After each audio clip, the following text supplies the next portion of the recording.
Hey guys, welcome to Chats with Colsey. Colsey here. Today we have an amazing guest, Briony. She's passionate about Australian culture, Australian nationalism and our identity. Also passionate about calling out any woke crap. So let's welcome Briony. Thanks for coming. Thank you so much for having me, Colsey. Hi everyone, happy Pride Month. And remember, a man can never be a woman.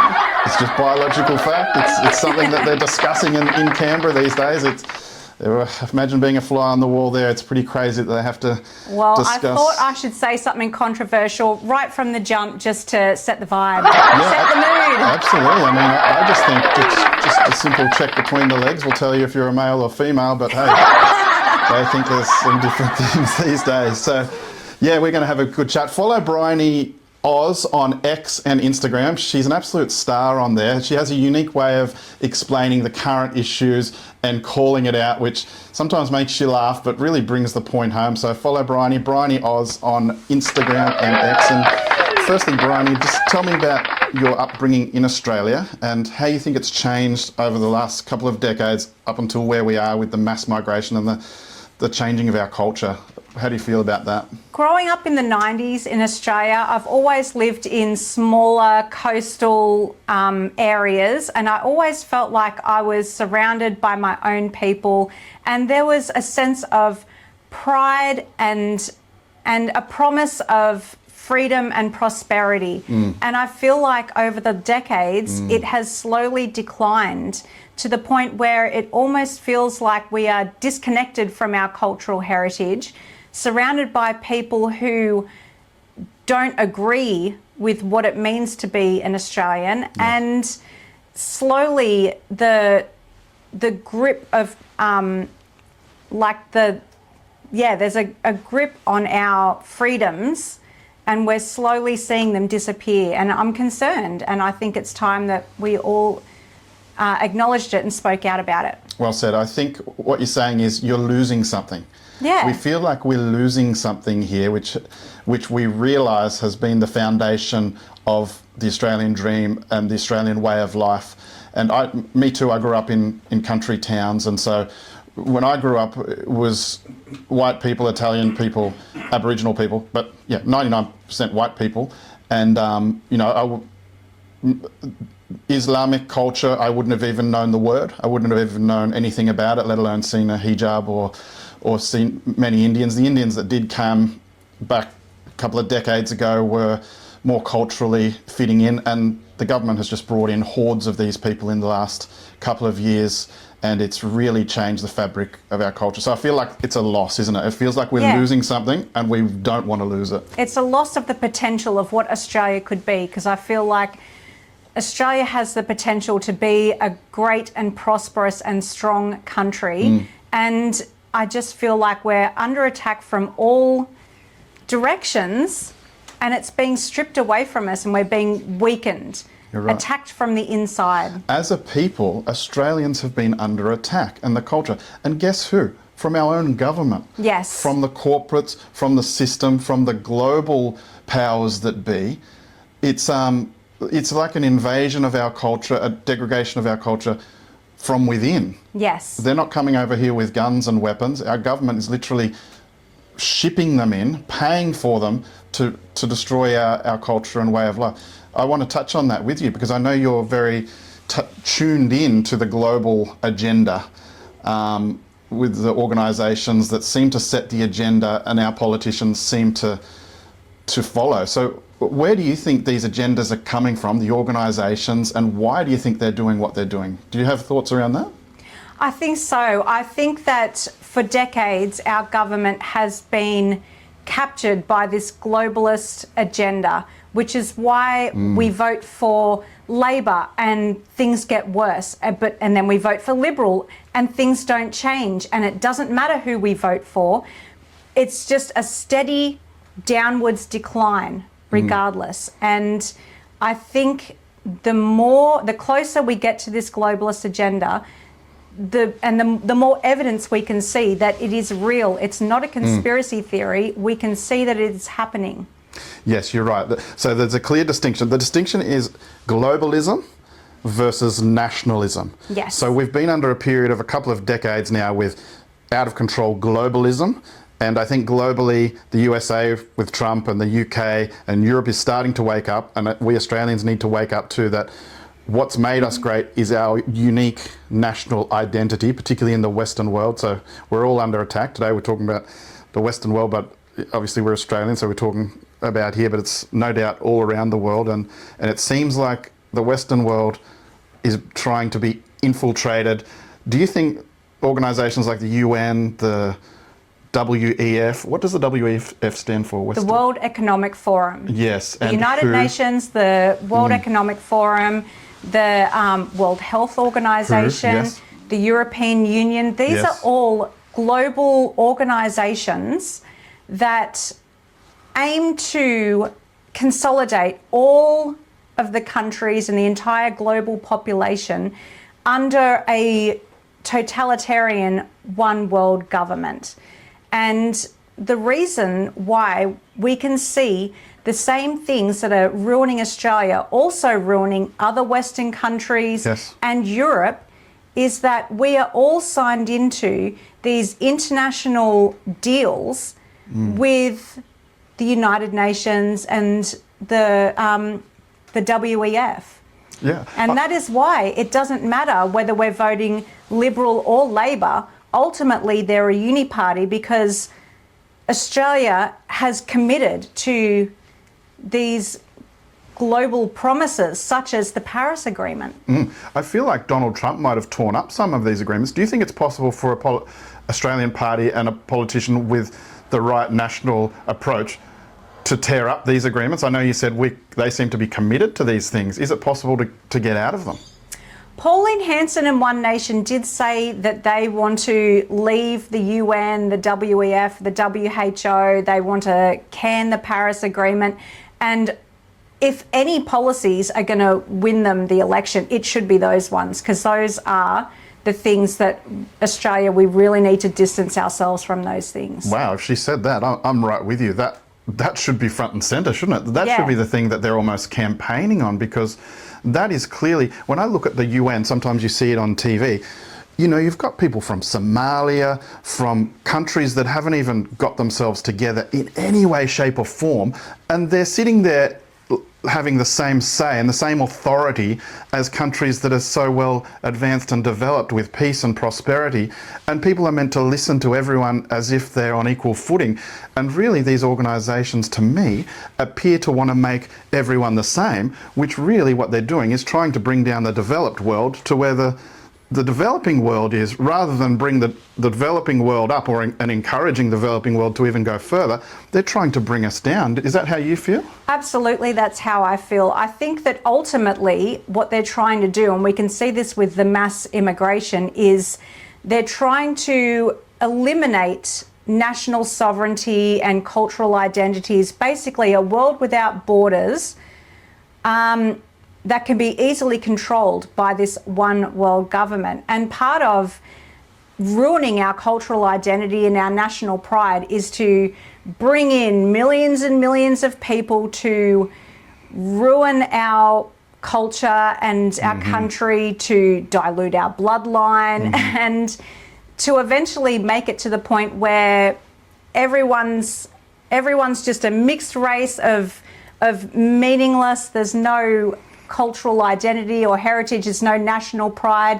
And in a world without borders, where no one feels any pride or connection to their country, it's easy to control it then with a one world government. Yeah, they're trying to crush our identity. Yes. In one word, and that race forms part of that, religion forms part of that, and cultural norms and values and foundations. And so they're trying to flood other things in to water it down, and to say, look, you have no real cultural identity, no established religion, no values and things. You're all just the same as everyone else. And that's a dangerous thing when the Western world and Australia has been built on a set of values, a religion, even a race, if you will, that has brought a successful culture where we do accept some people who are different, but we have a set identity that has been successful. And why would they want to bring that down? Only, as you say, to bring things under one control, to have one world government for the elites. Talk about the elites Yes. and how they're not affected by all the things that we're going through. No, and they're not going to be. And I feel like this is just I feel like this new world order is very akin to communism in that it's going to be the wealth and the power and control is going to be only for the few, the very top elite. People call them the elite, but really they're more of a parasite class because at the moment they rely on us, but they're trying to squash us under their, their new world order. I like that. I think the Labor hierarchy, I think they actually admire China and the CPP. You see Dan Andrews going over there. And I think China is probably that model. You have the elites who live an amazing lifestyle, untouched, disconnected from the masses. And I think that's literally what Labor and these global people want to do. So they would have freedom of travel, all the economic power, and are untouched by the multicultural masses, rather than just dictating to them. Is that how you see it? Yeah. They live the ultimate freedom. Well, I think they draw a lot on what they call the China model, which is where they live under like a social credit system. And I think that that's really the direction that they're trying to bring us all under, is this social credit system with a technocratic, sort of control. And the digital ID would come into that, wouldn't you? Then exactly. You have, they can control you, monitor you, what would you say, penalise you for not doing the behaviour that they prescribe. Yeah, I think the digital ID is going to be the linchpin. It's really the control and surveillance, where they are surveilling everything you do and everything you say. And it's also going to be linked to the central bank digital currency as well, because once we all have a digital currency that's linked to our digital ID, if you dissent from the government at all, they're going to be able to program your money, switch it on and off at will, allocate it to certain things. They'll be able to see how many steaks you bought last week. So this week, they'll be like, we're going to allocate less money for you for red meat. You're going to have to eat the bugs. Yeah, and it sounds far-fetched sometimes, but it's happening. I saw a video of yours where there was some guy in Norway or something who volunteered to have a chip inserted in their wrist or something like that. It's like, crazy. Who's volunteering for this? I don't know. Yeah. And is that like, is a car? I mean, it's not that much convenience. He must have lost his wallet too many times, I think. Yeah. And but that's just crazy work, isn't it? Like, you've basically signed over your entire identity to the government, and I think after COVID, I think a lot of us have woken up to that sort of thing, but they're still trying, aren't they? Thank goodness COVID happened, honestly, because I feel like that was the turning point for a lot of people in waking up and being like, hey, there's something going on. They're not worried about us. They don't care about us. This is a control system. And the World Economic Forum, since COVID, they came out and said that that was nothing except a compliance test to see how much crazy stuff they could get people to comply with. And they did. Wow. A lot of people did. And I had COVID a couple of times, and it wasn't. I've had colds and flus the worst. So I'm not sure if it was actually even anything, but it clearly came from a China lab or something like that. And I remember at the start, Scott Morrison seemed to. He tried to be strong, but then he was sort of pulled down by all the Labor state governments and everything. And as you say, it just became the uni party, and they just rolled out everything. And seriously, the compliance test, that is alarming. But obviously behind it too, those drug companies made a mozza, didn't they? And they didn't have to go through the year-long testings and things. That was just totally alarming. Yeah, I think it was the biggest wealth transfer of our lifetime. And it just shows that what we're talking about is possible, that they can do things that break all laws and break all cultural norms and everything that's acceptable, and these things are possible, and we really need to wake up to it. The other thing that is really crippling the Australian economy, and I know you're very passionate about this too, is the Paris Agreement, net zero. Yes. And how that has really crippled our economy. They've really sold off large portions of our economy in our control, when Australia has such natural resources that we should be a powerhouse in terms of providing low energy costs for ourselves and even making a lot of money exporting this stuff. So what do you think about the net zero and the global climate crisis so-called that they seem to have been banging on about for decades? Every global crisis, like COVID, is an opportunity for globalist solutions. And that's really what net zero is all about. They sell us the crisis, which is man-made global warming, which I don't think is a thing. I feel like it has been widely debunked now. And yet they keep pushing towards this net zero. And it really begs the question of why. And I feel like the whole point is to weaken our economies and make us reliant on more of a global conglomerate rather than having our own fuel sovereignty. They don't want us to be having a strong economy and fuel security.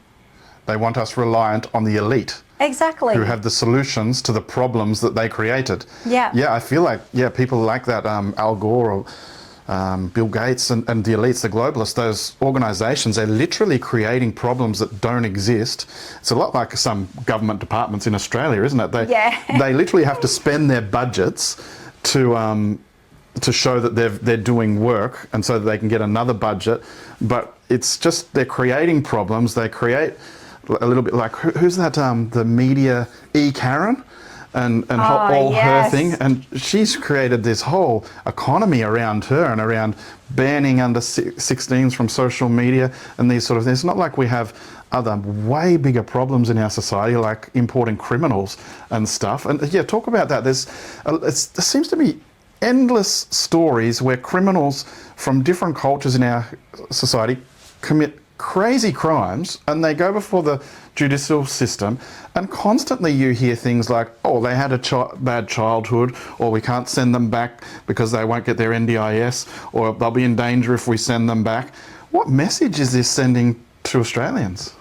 It's sending the message that we have a two-tier justice system where white people are held, white Aussies are held to a much higher standard, but also treated with an iron fist by the law, whereas immigrants, especially if they're like when they commit these sorts of crimes, when they go before the judge, they're judged by a tribunal who then assess, well, can they be deported? Because if they'll be deported, they won't get their NDIS, like you said. Or, there's always a reason why they shouldn't be deported, and they also shouldn't be treated too harshly. Yeah, lighter penalties. Sort of crimes, for the sort of crimes that would see the likes of us in prison. For silly reasons. Like, if these people have had bad childhoods or dangerous backgrounds or things, isn't that all the more reason to get them into rehabilitation or deport them? Deport them, because they're you can't fix a person like that. We can't give them lighter penalties. Yeah, exactly. And that brings me to the situation, a very devastating situation in the UK with Henry Novak, who was knifed to death by a Sikh who was carrying, I'm not sure if it was their normal knife they carry, but it was some knife, whatever it is. It's shone a light on that Sikhs do carry some kind of knife and that sort of thing. I don't know, it's really made my blood boil, this whole situation, and it's very sad. The kid was only 18, and I think the perpetrator has been given 20 years jail. He's 23 now, so he would come out at 43. I'm not sure if that's enough.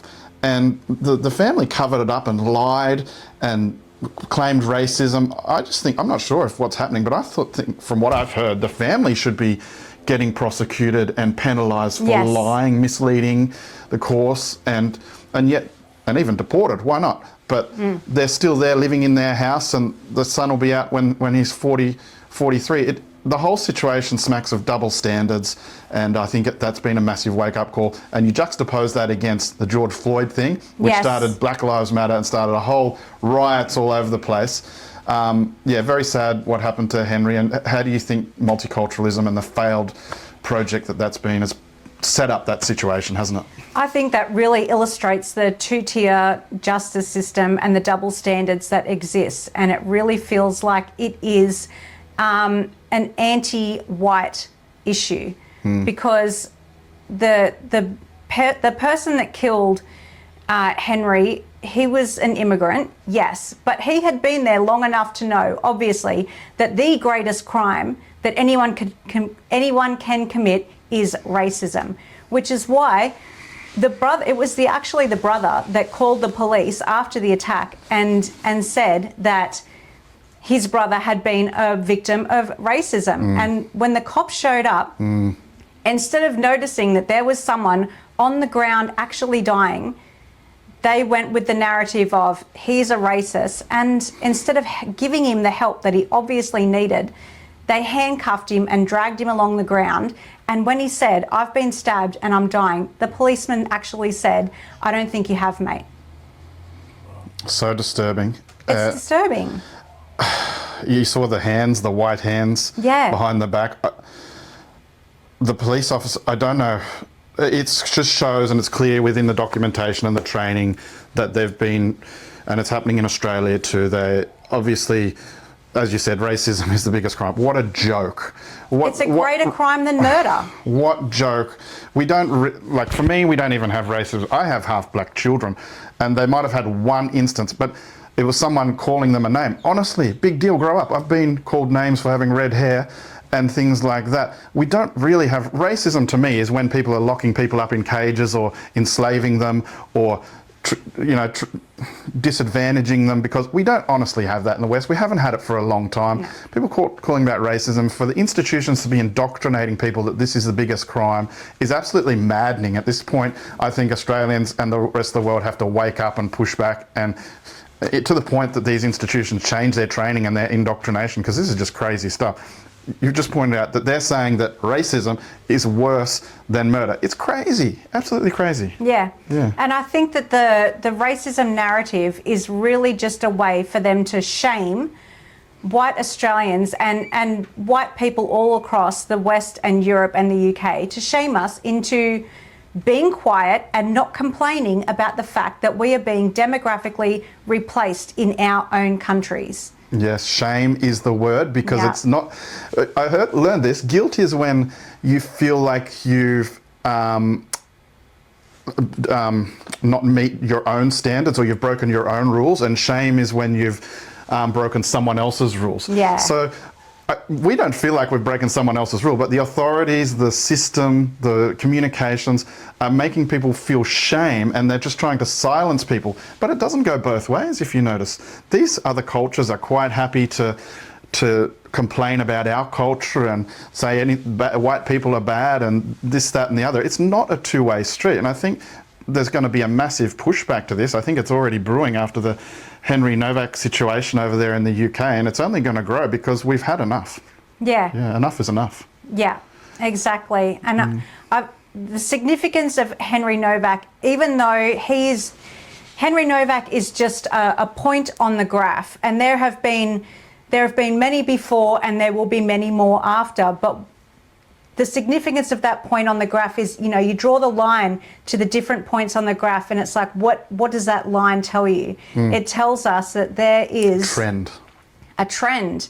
There is a trend of more and more immigrants coming into our countries and replacing us, committing crimes against us that they get away with, essentially. Yeah, I want to make this point, is a clash of cultures, but what we've also pinpointed here is it's our own institutions which are driven by a globalist thing. So it's a combination. So yes, we might want less Indians, we might want less Africans, less Muslims, etc. But not only that, the system is enabling them and leveraging that to give it power over the system and the culture that has been successful. And so while we can get angry at immigration, we also have to get angry at this globalization and the system that is empowering it. And that brings us back to Sydney here. Just recently, the Lakemba Mosque has put in a second application, I believe, to blast the call to prayer all over. And this is a very serious issue, because if they get it, then obviously all the other mosques are going to apply for it and get it. And then we'll become exactly like the Muslim countries, which me and you have been to, and we hear it over there, and it's in place over there, but it's not part of Australian culture, and we should not allow it here. What's your thoughts? I feel like we've already allowed them to have their mosques here, and in just the same way that any other religion quietly practice their religion in their place of worship or in their own homes, that is the extent to which they should be allowed to practice their religion. Go quietly into your mosque and do your little thing in there. But when you get to broadcasting it out loud across Honestly. the whole neighbourhood, What it tells causing me, noise pollution, lowering like property values from just the noise, it's unacceptable. Because pollution is the word. Yeah. that is not something that we do here. That's- Aussies respect other people's lives and Yeah, exactly. It's an impingement on other people. It's not respecting Exactly. your freedom to have peace, to listen to what you want to listen to. And it's not part of our culture. There's something else thinking of this. But yeah, what it was to me, it goes even further than that. It disturbs me that they're even doing the application. Yeah. Because to me, it shows that already they don't respect our culture. Exactly. They don't respect our way of life. So just the fact they're doing the application pisses me off. Yeah. And they should be shamed and cancelled because of that, because you don't even respect our culture, and they should be penalised for it. They should be put back in their place. There should be a statement Yes. sent loud and clear from the authorities that we're not putting up with this crap, because they literally want to change our culture into where they came from instead of assimilating with us. And the problem is the government has been allowing them to do that. So yeah, this is why One Nation is rising and Pauline Hanson's rising. How do you feel about the changing landscape of Australian politics with the astonishing rise of One Nation over the last 12 months? It's clearly people are waking up. Yes. I think that ultimately it is a net positive that there is a cultural shift towards nationalism. And I think that's really a very positive sign that people have had enough. They realise it's time that we got rid of the uni party, and that's what I think One Nation's real strength is. Yes. Is that if they manage to get a majority in the government, or even if they are the government, that squashes the uni party, which I think is most important. Is One Nation a perfect party? No, I don't think there is a perfect party. Yes. I think that they have good policies, like wanting to ditch the Paris Agreement, leaving the UN and the WEF. I think that those are great policies. I think they have policies that they could go harder on, like the immigration policy. Yes. I think shut the gate completely. Yeah. I think shut the gate and mass deportations. Yeah. That's where I'm at. And One Nation, they're not quite there. But the fact that people are willing to give another political party a go, I think that that's really important. And I think that it's best at this point not to dilute it too much. If that's our best case scenario, our best chance of getting away from the uni party, I think that everyone should put their support behind it. And then once One Nation have proven that other political parties can get in there and make a difference, that's when people can really explore other political parties as well, the other minor parties, and really find the one that suits them the best, where they can find like a political home. I agree with that, because people might have stronger policy ideas and things that they think are the best. I know a lot of people on social media and quite influential people do too, and maybe I do too, but I think One Nation is the answer at the moment. Yes. And for people to think that we can have another answer, I don't think they're really respecting or understanding that Pauline has been around since the 90s and that she's been laying the groundwork for this for a long, long, long time. She has a track record. She has the trust in the community, even with the older migrants who believe her as well. So I think people need to jump on board for that reason. It's our opportunity for change. For people who want harder and more extreme policies, I think that it's fine for people to have those thoughts, but I think now is the time to support One Nation because they genuinely have a chance of shaking up the system that we have, and they would be a true conservative party, whereas the Coalition and Labor have really, they call themselves centrists, but really they're globalists, as what you're saying. And that's one of the key takeaways from today, is that there's a distinction that we have to have between globalisation and nationalisation and nationalism. And for me, this is not a criticism of other people. I want India to be India and to have their Indian culture and their nationalism, and I want China to be Chinese and the other countries to have their own unique identities. I think that's what made the world such a great place, and I think we can have our unique differences and our identities, and this is nationalism for everyone, which is against the globalists, how they want to control everyone. So would you agree with that? Absolutely. I think that if you truly care about cultural and ethnic diversity, mass immigration is going to ruin that. The only way to protect cultural identity and diversity is for everyone to sort of stay in their place, like for the Japanese to stay in Japan, for the French to stay in France, like for the Indians to stay in India. That is how you maintain cultural and ethnic diversity. But and with a little bit of migration, of course, because that has always been the human way, is people are moving around here and there. In small and controlled numbers, though. Yeah. The problem is, though, when you have millions of people spilling out of India, millions of people spilling out of the Middle East, millions spilling out of Africa and spreading into what is really just white countries. You are... It's too much. It's too much. Way and you're too much. ruining then the diversity, because what is going to end up eventually happening, if you think of somewhere like Australia, if we have millions and millions of people coming from other countries with other cultures, what is eventually going to end up happening is no more white Australians. Everyone is going to be brown, with brown eyes, brown hair, no cultural identity or ethnicity, no shared value. It's just going to be a homogenous society of nothingness, where everyone's just... It's great to have the diversity, to have the black people, to have the yellow people, to have the brown people, to have the white people, and some migration and some mixing on a small more level is fine. But we have to have our identity, and Australia has traditionally been a European white identity. Can we say it? It's not scary to say, is it? Just like the Chinese should be Chinese, the African are black, the Middle Eastern. We have a European white identity, and that's fine. And it's not racist to say that. And I think, as you say, these people are getting flooded in. So we're not against the Indian identity. They can have the Indian identity in India, but the government is flooding too many. And for the woke lefties who think they're so compassionate and they're going to help some Africans and some Chinese and some Indian people, do you have any idea how many people there are in these countries? It's like helping like a little drop of the people. You haven't made a difference to the cup of African people or the cup of Indian people. There's still billions there in their own situation, and yet this little drop that we've dropped into our country is like a flood that's ruining our country. So they think they're helping, they're compassionate, but they're really making no difference, and the only difference they're making is shattering our own way of life, which just doesn't make sense to anyone. And the number of Indian people here, you know, I've got it on good sources that they possibly send home, what, 6 billion per year in terms of money. So our government claims that this is such an economic windfall for Australia in terms of growth.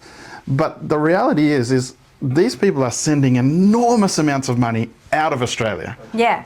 What do you think about the economic lie that's going on? I think that it seems like just a Ponzi scheme, like the government is trying to boost up the economy falsely with all of this immigration. Yes. When really the biggest problem that our economy is facing is the cost of government spending. That's what I think is the real crisis. Good point. Yeah, you're right. I mean, there's so many departments. I don't even know I don't think the general Australian knows what departments is, but there's lobby groups and there's things for all sorts of things, whether you believe in things or not. There's obviously religious groups, there's obviously sexual groups, there's obviously all sorts of crazy little departments that put their hand out for money for the government. And these things are just pumping money into the economy, not really achieving anything, just creating problems like your E-Karen, etc., and just asking for more money. And this is bloating the bureaucratic network of Australia. I think there's some incredible, what is it, 1 in 17 Australians work, or 17% of our workforce is in the government department. You're right, this overspending is just crazy, pushing up inflation.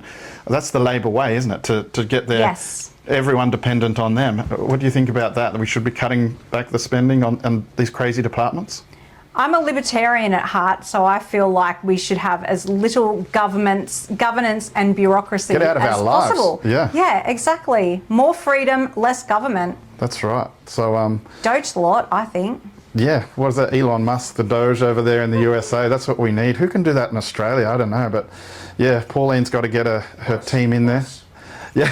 Ice them. Do we need an ICE? I don't know. Australia hasn't got a massive problem with illegal immigration. My problem is with the government who's legally bringing in too many people. Yeah, here. we have a problem of legal Exactly. migrants, but we also do have, I think I read, over 70,000 illegal immigrants. So if we were going to fix the immigration problem, surely that would be the first place to start. Everyone that's an illegal immigrant, bye-bye. Why not have everyone that's here on a temporary visa, thanks for coming. Now it's time to go home. Take it seriously. Why not have a mini ICE? We have 75 to 100,000 people who have overstayed their visa. The government knows where these people are. They just need to take some money from the blue hair department to the immigration department to go and escort these people out of the country. Otherwise, they're not taking our laws seriously. And what you said before, it turns into a borderless world where people can just come and go. But you're right, I think our government is like a drug addict on immigration. Yeah. They can't get enough of it. And this week they come out and they say, oh, the economy's grown. But imagine the economy like a pizza. The pizza's getting bigger, but your little slice of it is getting smaller. So we're all getting poorer, but they sit up there and say, look, the pizza's getting bigger, so we're doing a good job. And traditionally in Australia, if the government hints that we're going to have a recession, that's bye-bye government. Traditionally in 70s, 80s and 90s, if there's a recession, the government's going to get voted out. So they will do anything, including sell out our future, sell out our culture, sell out our economy, just to pump us up with economic units, Indians, and to grow up this pizza just so that they don't have to announce that we're going to have a recession because they know they will get voted out. But my perspective now is that most Australians, we'd be willing to have a recession in order to save our cultural identity, our social cohesion. And let's face it, the economy isn't working for most of us anyway. We're actually getting poorer. It's a lie. Would you agree with that? Yeah, absolutely. Yeah. And the amount of tax. And the latest budget with the tax reforms. It's like we have this massive problem of government spending because as far as the government's concerned, they have a bottomless pit of money. That's our money being spent on absolute rubbish. Absolutely. The thing I can't get my head around, some people, you might agree or disagree with some of the tax moves and changes they've done, but the point is that they've taxed us way more and they haven't lowered income tax at all or cut their spending. Like that is just completely mind-boggling. And they say that it's for younger people to get into the housing market. That ship has sailed. The houses are so expensive, the interest rates are so high, they're already having to give out 5% deposits and different schemes to get the few people who earn enough money to buy a new house. And not only that, they're giving it to people who are non-permanent residents as well. So whatever good they're doing, they seem to be weaponising against us. And the whole housing crisis, it comes down to supply and demand. The demand is so high because we're importing so many more people into this country and not building enough houses to house them all. That's why the cost is up so high. And yet the government will never talk about that demand side, the side of people coming in. They always want to play this silly game as we can build enough houses while keeping the people coming in. They have news reports, we've built 40 houses, but 1,500 people have arrived today. Exactly. So they and that's refuse just to the acknowledge. houses. What about the infrastructure, the roads, the schools, the hospitals, the businesses to support all of these new people? There's not anything else happening. We're not building enough houses, but we're not building enough anything else to support these people either. It's choking us, isn't it? And what you said right at the start about growing up in Australia, you had the freedom and the hope and the opportunity. I really believe this globalisation, this mass immigration, this net zero is really choking young Australians and their hope for the future because they surely don't have the same hope that we had. So now because put it this way, they finish university. I remember getting told in school, English was the most important subject.